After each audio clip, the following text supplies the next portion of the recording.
Hey, c'est Romain, on se retrouve pour une nouvelle vidéo et on va parler d'iOS 11.3 qui est maintenant en bêta 5 pour développeurs. Hier soir, on a donc la bêta 5 qui est sortie pour le public aussi. Si vous voulez télécharger une de ces deux bêtas, vous avez bien évidemment un lien dans la description vers une de mes vidéos où je vous montre comment installer les deux.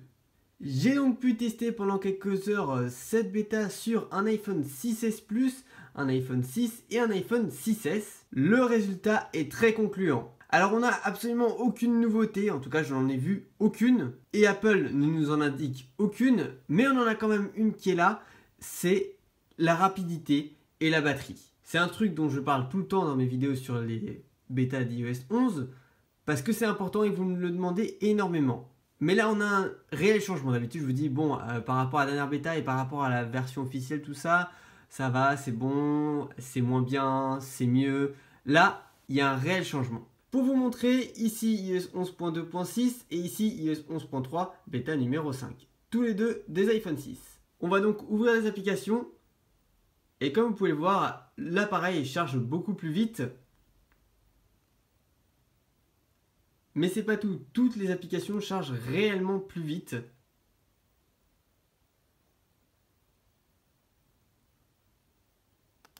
Et pour Safari,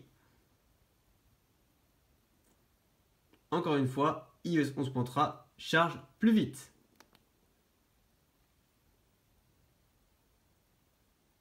Donc voilà, on pourra continuer pendant des heures, mais ce serait un peu chiant. Alors c'est pareil sur l'iPhone 6S, 6S Plus, je le vois dans mon utilisation, il y a une réelle rapidité. Et pour ce qui est de la batterie, je vous le dis aussi qu'on a un gain de batterie parce qu'elle tient plus longtemps. C'est pas non plus ultra flagrant, mais quand même un peu parce que pour s'en rendre compte en quelques heures de test, c'est qu'il y a quand même quelque chose qui a changé. Je n'ai touché à aucune option dans les réglages, il n'y en a pas de nouvelles comme je vous l'ai dit. Et ça devient vraiment agréable de passer entre les pages comme ça, d'ouvrir les dossiers et d'ouvrir les applications où ça s'ouvre beaucoup plus rapidement.